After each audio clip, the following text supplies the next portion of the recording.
Good morning plus two class. बेटे आज हम हमारा जो चैप्टर है थर्ड बंधुत्व जाति तथा वर्ग इसको आगे पढ़ेंगे। इसमें क्या है, सामाजिक विषमताएं, यानी इस चैप्टर में हम समाज के बारे में पढ़ रहे हैं कि समाज में जो विषमताएं हैं या समानताएं हैं वो किस प्रकार की थी प्राचीन समय में, उनके बारे में हम पढ़ेंगे। जैसे कि जाति शब्द तो हमें पता ही है कि जैसे जो लोग हैं वो जिस वर्ग से जिस समुदाय से संबंध रखते हैं उसको क्या कहा जाता है, जाति। और जो ब्राह्मण हैं, ब्राह्मणों को क्या माना जाता था पहले के टाइम में कि उन्हें समाज में सबसे पहला दर्जा यानी कि फर्स्ट लेवल के जो लोग हैं सबसे ऊंचा दर्जा किसको प्राप्त था, ब्राह्मणों को। और वो क्या कहते थे अपने आप को कि ये तो एक दैवीय व्यवस्था है, यानी कि भगवान के द्वारा उन्हें ये दर्जा प्राप्त प्रदान किया गया है। और जो शूद्र लोग थे और अस्पृश्य मतलब है कि छुआछूत, यानी कि जिनको छूना भी पाप माना जाता था, यानी कि जिनको लोग देखना भी पसंद नहीं करते थे, वो लोग निचले यानी कि सबसे लो लेवल के लोग माने जाते थे। यानी कहने का सबसे हाई लेवल के लोग ब्राह्मण और सबसे लो लेवल के कौन माने जाते थे, अस्पृश्य। और इनकी जो जीविका के साधन थे वो किस प्रकार के थे। बेटे इसमें हम ये पढ़ेंगे कि जो उस टाइम के सामाजिक वर्ग थे उनकी जीविका के साधन यानी कमाई के साधन क्या क्या थे। तो कमाई के साधनों के लिए उनको 4 वर्गों में डिवाइड किया हुआ था। जैसे 4 वर्ग कौन कौन से थे, जैसे ब्राह्मण थे, ब्राह्मणों का काम क्या था, वेदों की शिक्षा प्राप्त करना, लोगों को ज्ञान देना और पूजा पाठ वगैरह करवाना, दान देना, दान लेना, ये सारे कार्य थे ब्राह्मणों के। जैसे आज के टाइम भी हम देखते हैं ब्राह्मणों के काम ये हैं।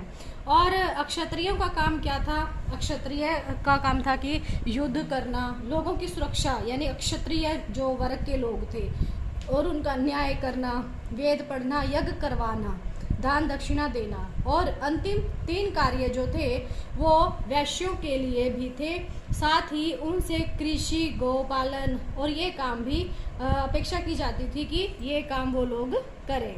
और जो शूद्र वर्ग के लोग थे उनसे तो यही अपेक्षा की जाती थी कि वो इन तीनों जो उच्च वर्ग के लोग हैं उनकी केवल सेवा करने का काम करेंगे। यानी कि इससे तीनों की सेवा करने का काम, यानी कि जैसे इनके घरों में काम करना, खेतों में काम करना, इन तीनों वर्गों के लोगों के खेतों में और घरों में। तो ये जो थे ये शूद्र वर्ग के थे, यानी कि सबसे निम्न वर्ग इसको माना जाता था। तो इस प्रकार काम के आधार पर इन वर्गों को विभाजित किया गया था और ये ही इनकी जीविका के साधन थे। इस काम के द्वारा वो अपनी जीविका कमाते थे। तो बेटे ये बड़ा ही इजी सा चैप्टर है, आप इसको आसानी से पढ़ सकते हैं। आगे देखिए, 4 वर्णों के परे एकीकरण, यानी 4 वर्ण जो हमने अभी ऊपर पढ़े कि ब्राह्मण, क्षत्रिय, वैश्य, शूद्र और अस्पृश्य लोग, इनके बारे में पढ़ा। अब हम ये पढ़ेंगे कि इनका एकीकरण कैसे हुआ। एकीकरण का मतलब क्या है कि जैसे जो कुछ समाज में ऐसे लोग भी थे जो पंडितों के, ब्राह्मणों के विचारों का उनके ऊपर कोई भी प्रभाव नहीं पड़ता था। क्यों नहीं पड़ता था, कैसे नहीं पड़ता था, वो हम इसमें देखेंगे। जैसे कि जो साहित्य है उसमें ऐसे समुदायों का हमें उल्लेख मिलता है जो तो उन्हें कई बार जो है विचित्र, असभ्य और पशुवत चित्रित किया जाता है। पशुवत का मतलब कि उन्हें पशुओं के समान समझा जाता है। क्यों समझा जाता है, क्योंकि जो ब्राह्मणों के विचारों का सम्मान नहीं करते हैं, यानी कि उनकी संस्कृति को नहीं मानते हैं, वो पशु के समान माने जाते हैं। क्यों माने जाते हैं, क्योंकि ये लोग क्या है, जंगलों में रहते हैं, शिकार करते हैं, कंद मूल इकट्ठा करके अपने जीवन का निर्वाह करते हैं। और जैसे निषाद वर्ग, इस ऐसे लोगों के वर्ग को निषाद वर्ग माना जाता है।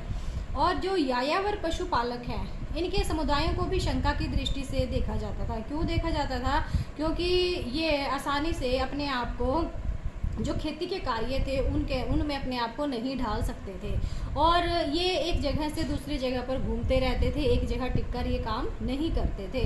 तो इस प्रकार इनको दूसरे समुदायों के लोग जो थे वो शंका की दृष्टि से देखते थे। अब है कि जो ये 4 वर्णों के परे लोग थे उन अधीनता और संघर्ष, यानी वो किसके अंडर काम करते थे और किस प्रकार उन्होंने संघर्ष किया। अब जो ब्राह्मण जो थे वो कुछ लोगों को वर्ण व्यवस्था वाली सामाजिक प्रणाली के बाहर मानते थे, कुछ लोगों को मानते थे। वो कुछ लोग कैसे थे, जैसे कि कुछ को अस्पृश्य घोषित कर दिया। अस्पृश्य घोषित जिसको कर दिया जाता था उन लोगों को देखना भी अशुभ माना जाता था। जो पवित्र वर्ग में आते थे, पुनीत वर्ग में आते थे जो लोग, वो अस्पृश्य लोगों को रास्ते से जाना, जिस रास्ते से वो जाते हुए दिख जाते थे तो उस रास्ते से वो जाना भी स्वीकार नहीं करते थे। यानी जो वो लोग थे, अस्पृश्य लोग थे, उनको समाज में बहुत ही हीनता की भावना से देखा जाता था। और जैसे उनके काम क्या थे, इनको दूषित माना जाता था।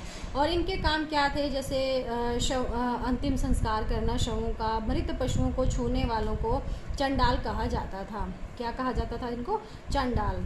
और चंडालों का स्पर्श, यानी कि उनके साथ कोई हाथ नहीं मिला सकता था, यहाँ तक कि उनको देखना भी अपवित्रकारी माना जाता था।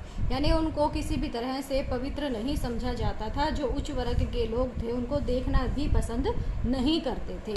अब जैसे जो ये लोग थे, इस प्रकार जो अस्पृश्य यानी अस्पृश्य लोग जो थे उनको सड़क पर चलते हुए करताल बजाकर अपने होने की सूचना देनी पड़ती थी। यानी जब वो लोग सड़कों पर चलते थे तो करताल बजाते हुए उनको चलना पड़ता था, ताकि जो लोग आए वो उन्हें पता चल जाए कि कोई अस्पृश्य वहाँ से आ रहा है और वो उनको देखने से बच जाए। और इनका काम ये था, जैसे श्वेन तसांग कहते हैं कि ये वधिक और सफाई करने वाले लोग थे और इनको नगर से बाहर रहना पड़ता था। वधिक का मतलब है जो फांसी देने वाला है, यानी कि जो अपराधी होते थे उनको फांसी देने का काम भी ये अस्पृश्य लोग ही करते थे। इनको वधिक बोला जाता है, ये वर्ड आप ध्यान रखिए। अब इस प्रकार हम इनका वर्गीकरण कर सकते हैं कि इनके काम के आधार पर ये लोग क्या क्या काम करते थे। अब है जन्म के परे संसाधन और प्रतिष्ठा, यानी कि संसाधन और प्रतिष्ठा का मतलब क्या है। अब हम इसमें ये समझेंगे कि जो संसाधन है, यानी कि आजीविका के जो संसाधन है उन पर स्त्री पुरुष का किस प्रकार अधिकार होता था या नहीं होता था और कितना होता था, ये हम इसमें समझेंगे। अब जैसे हमें पता है कि जैसे महाभारत में हमने देखा है कि दुर्योधन ने युधिष्ठिर को द्रुत क्रीड़ा के लिए आमंत्रित किया। दुर्योधन ने युधिष्ठिर को, और युधिष्ठिर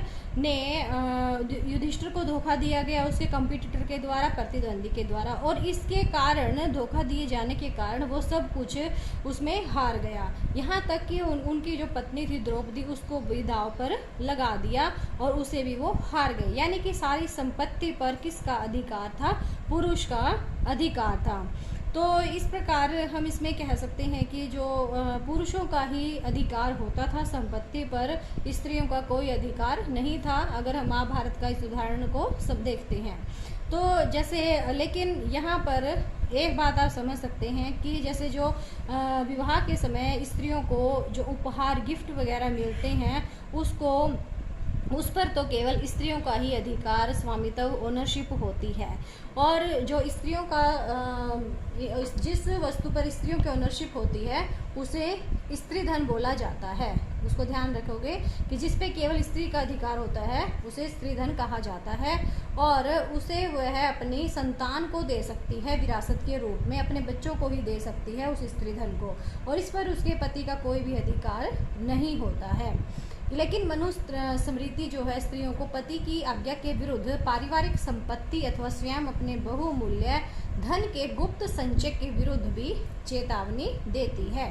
यानी कि इसमें स्त्रियां अपने पति को उसका जो स्त्री धन है उसके बारे में ज़्यादा जानकारी नहीं देना चाहती हैं। तो बेटे आज का आपका टॉपिक यहीं तक है, इससे आगे हम बाद में करेंगे, और यहाँ तक आप इसको अच्छे से समझिए क्योंकि ये चैप्टर बहुत इम्पोर्टेंट है आपका। ठीक है बेटा, थैंक यू।